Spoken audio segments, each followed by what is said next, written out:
समय रैना, जो इस वक्त इंडिया के अंदर मोस्ट पॉपुलर कॉमेडियन है। वेरी वेरी फनी मिस्टर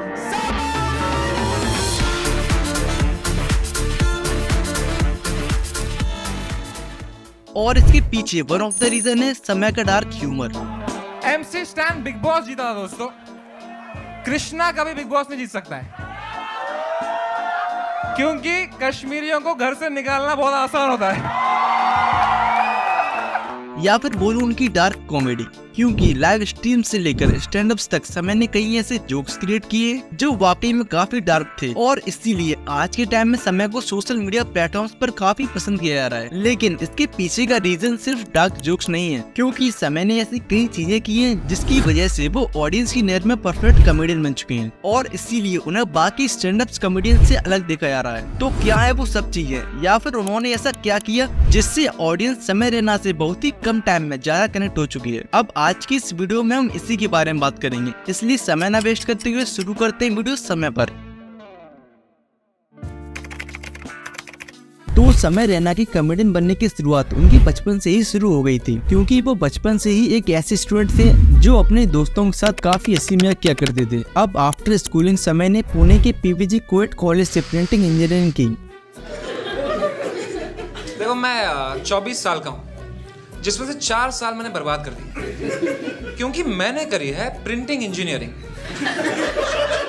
4 साल पढ़ाई करके मेरे को प्रिंट करना आता है। लेकिन ठीक इसी समय अप्रोक्स 2017 टाइम पर समय ने कई ओपन माइक इवेंट्स में ही परफॉर्म करना शुरू कर दिया था। अब जैसा कि मैंने आपको बताया था कि समय को बचपन से ह्यूमर एंड जोक्स के बारे में काफी अच्छी नॉलेज थी, तो उन्हें अनिर्बान दास गुप्ता और अभिषेक उपन्यु जैसे पॉपुलर कॉमेडियंस के साथ पुणे में शोज भी मिल गए। अब इन शोज की वजह से उन्होंने डिसाइड किया कि वो मुंबई शिफ्ट हो जाएंगे और वहाँ नए शोज में काम करेंगे, एंड हुआ भी कुछ ऐसा ही। समय मुंबई शिफ्ट हो गए और मुंबई आके भी वो सक्सेसफुल शोज देने लगे। एट दिस पॉइंट समय को बड़े लेवल पर रिकॉग्निशन नहीं मिला था, लेकिन तभी उन्हें ऑफर मिलता है Amazon प्राइम से Indian stand up comedy competition television series Comicstaan 2 में परफॉर्म करने का, एंड ये ऑफर उन्हें आकाश गुप्ता के सजेशन से मिला था। सीजन 2 में 10 और भी कंटेस्टेंट्स को बुलाया गया था, जिसमें से काफी कंटेस्टेंट्स सक्सेसफुल भी थे। लेकिन जैसे जैसे ये सीरीज आगे बढ़ा, समय रैना ने अपने यूनिक जोक्स और स्टाइल से ऑडियंस को अट्रैक्ट कर लिया था, एंड वो कुछ ही एपिसोड्स में काफी पॉपुलर भी हो गए थे। और न सिर्फ वो पॉपुलर हुए, बल्कि आकाश गुप्ता के साथ वो कॉमिकस्तान सीजन 2 के कॉमेंट विनर भी बने। इसके बाद 2017 से 2020 तक समय को शोज की वजह से एक लेवल तक की ऑडियंस मिल चुकी थी, और इसीलिए उनके बैक टू बैक शोज भी लाइंड अप रहने लगे। सब कुछ बहुत सही चल रहा था, लेकिन शायद डेस्टिनी को उन्हें कुछ और भी देना था, जिसकी वजह से समय की लाइफ में कुछ प्रॉब्लम्स आने लगी। 2020 यही वो साल था जब कोविड-19 की वेव इंडिया के अंदर एंटर हो चुकी थी, और इसीलिए पेंडेमिक के दौरान समय के सारे आउटडोर इवेंट्स कैंसिल हो गए, इवन उनके टूर्स पर भी ब्रेक लग गई। लेकिन समय ने इस मूवमेंट को मिस नहीं किया, और उन्होंने अपने यूट्यूब चैनल पर पॉपुलर स्ट्रीमर तनावट के साथ PUBG स्ट्रीमिंग स्टार्ट कर दी। शुरुआत में कॉमिकस्तान की ऑडियंस ही समय को देखा करती थी, लेकिन उनकी funny jokes and sarcastic humour की वजह से उन्हें बहुत ही जल्द न्यू ऑडियंस मिलने लगी, क्योंकि समय जिस टाइप का कंटेंट डिलीवर कर रहे थे उस टाइम वो उनकी USB थी, और इस तरह का कंटेंट को डिलीवर भी नहीं कर रहा था, जिसकी वजह से उनकी स्ट्रीम्स तो पॉपुलर हो ही रही थी, लेकिन इसके साथ साथ समय की वीडियोस को भी वॉच टाइम मिलने लगा। और तभी आज के टाइम में अगर कोई समय को रोस्ट करता है तो वो तन्मय भट्ट को समय का फादर कह के रोस्ट करता है, क्योंकि तन्मय भट्ट की वजह से ही उन्हें यूट्यूब पर जल्दी सक्सेस मिली। और न सिर्फ स्ट्रीम्स, बल्कि समय ने यूथ के बीच चेस को भी प्रमोट करना शुरू किया, क्योंकि कॉमेडी एंड रोस्टिंग के अलावा उन्हें बचपन से ही चेस बहुत पसंद थी। इसीलिए उन्होंने चेस के लिए स्ट्रीमर अगाड मेटर को भी इन्वाइट किया, जिसके बाद उन्हें चेस की ऑडियंस की तरफ से भी काफी प्यार मिलने लगा। Amay has basically got like the chess का wave in India, मतलब in India मतलब in the sense YouTube के इस पे पूरे इस पे। You know, Samay is a comic. He's funny. That's why. So like I'm not. समय क्यों दे रहे फ्रीक्वेंसी में बार-बार? Bro, chess की पूरी दुनिया में, in the universe of chess streaming, he's the only exception. The role that Samay has played in Indian chess. और इसके बाद इंडियन GM विदित गुजराती ने भी उनके साथ कोलैबोरेशन किया। समय रैना वर्सेस इंडिया नंबर। भाई विदित कौन सा नंबर है तू? India number. जिससे उनका व्यूअरशिप और भी ज्यादा बढ़ गया। समय का चेस इसलिए भी इंटरेस्टिंग था क्योंकि इसमें ह्यूमर था, और इसीलिए उनकी स्टैंड अप की ऑडियंस भी चेस को देखने आती थी, जिससे समय का ऑडियंस के साथ कनेक्शन डे बाय डे और भी बेहतर होता चला गया। और यहीं से समय की कुछ सिग्नेचर कैच फ्रेजेस भी बनी, जैसे कि समय रैना OP या समय को फॉलो करो।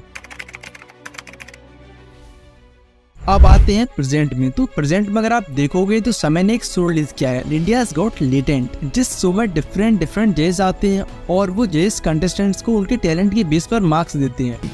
इंडिया के कोने कोने से लोग इस शो में अपना टैलेंट दिखाने के लिए आएंगे। उनके पास केवल 90 सेकंड होंगे अपना टैलेंट दिखाने के लिए। Thank you so much. अब इससे जजेस को तो ऑडियंस जान ही रही है, लेकिन टैलेंटेड कंटेस्टेंट्स को भी ऑडियंस की तरफ से खूब सपोर्ट मिल रहा है, जिसका सबसे बड़ा एग्जांपल आप देख सकते हो नमन अरोड़ा, जो कि एपिसोड 5 में आए थे एंड इस अकेले एपिसोड की वजह से उन्हें ऑडियंस की तरफ से इतना ज्यादा सपोर्ट मिला कि उनके इंस्टाग्राम पर 2000 फॉलोअर्स से सीधा 2 लाख फॉलोअर्स पार कर रहे हैं। तो बस मैं यही दिखाना चाहता हूँ कि समय रैना एक बहुत स्मार्ट कॉमेडियन के रोल को प्ले कर रहे हैं। वो बहुत अच्छे से जानते हैं कि अगर उन्हें खुद की एक लेगेसी क्रिएट करनी है तो उन्हें टाइम टू टाइम रिलेटेबल रहना होगा, और इसीलिए उन्होंने इस शो को रिलीज किया। एंड भाई बंदा कितना अलग सोच के साथ चल रहा है, आप इस बात का अंदाजा इस बात से ला सकते हैं कि आशीष सोलंकी का भी एक शो ऑलरेडी पहले से था एंड उसी को सेम एग्जैक्ट कॉपी ना करते हुए भाई ने कंटेस्टेंट्स का भी फॉर्मूला अपने शो में कर दिया, जिससे शो तो यूनिक बना ही बल्कि कंटेस्टेंट्स की वजह से ऑडियंस का इंटरेक्शन शो की तरफ और भी ज्यादा बढ़ गया। एंड ये इंटरेक्शन और भी ज्यादा बढ़ रहा है उनकी ऑथेंटिसिटी की वजह से। जैसे कि एपिसोड 5 में नमन अरोड़ा से समय ने वादा किया था कि वो उन्हें 7 सितंबर को अपने मुंबई के शो में बुलाएंगे। ब्रो, आप 7 सितंबर को क्या कर रहे हैं? 7 सितंबर को कुछ भी नहीं। आप आएंगे मेरे मुंबई के शो में? हाँ जी आऊँगा। Let's go.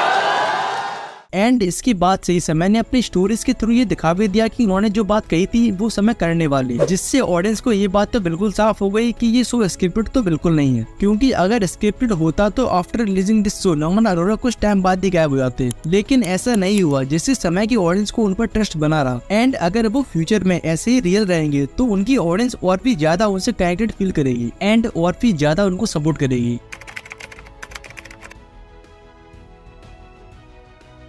अब देखो फेमस तो कई लोग हो जाते हैं, लेकिन वो एक मिस्टेक करते हैं जिससे वो ज्यादा लंबे समय तक रिलेवेंट नहीं रह पाते, और उस मिस्टेक का नाम है अपनी ऑडियंस से इंटरेक्ट ना करना। लेकिन समय रैना ये मिस्टेक नहीं करते हैं, क्योंकि समय रैना अपने फैंस के साथ एक्टिवली एंगेज रहते हैं, specially during live streams, Q&A sessions और सोशल मीडिया प्लेटफॉर्म्स पर। वो अपनी लाइव स्ट्रीम्स में अपने फैंस के साथ रियल टाइम में इंटरेक्ट करते हैं, उनके क्वेश्चंस के भी जवाब देते हैं और उनके सेशंस को भी कंसिडर करते हैं। ये एंगेजमेंट कहीं ना कहीं उनके फैंस को स्पेशल फील कराता है और उनकी और समय के बीच एक स्ट्रॉन्ग कनेक्शन भी बना रहता है। समय ने एक स्ट्रॉन्ग कम्युनिटी को भी अपने साथ कर लिया है, जो चेस एंथुसियास्ट और कॉमेडी लवर दोनों को इंक्लूड करती है। उनके स्ट्रीम्स में और वीडियोस में वो चेस को बहुत ही एंटरटेनिंग तरीके से प्रेजेंट करते हैं। और एक चीज जिससे समय और उनके फैंस का कनेक्शन और भी बढ़ जाता है, वो ये है कि समय पॉडकास्ट में भी वही डार्क जोक्स एंड फनी चीजें मेंटेन करके चलते हैं। ये मेरे इधर खास स्टेशन में ना, स्टेशन है ट्रेन स्टेशन, एक छोटा बच्चा है मेरे पास और उसने मुझे पैसे मांग लिए, और उस दिन मैं बड़ा दिलदार वाला फील था, तो मैंने उसको 2000 रुपए का नोट दे दिया कि भाई मजे कर तू भी, अपने को क्या है अभी एड रेवेन्यू सब चल रहा है, तो उसका भी खुश रहे।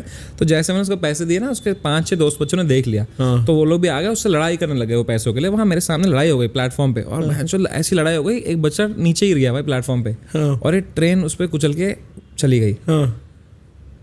जो 2000 रुपये मेरे वसूल हुए ना भाई, तू समझ रहा है, मजा ही आ गया। आदमी कहाँ मैं नेटफ्लिक्स पे देखता है।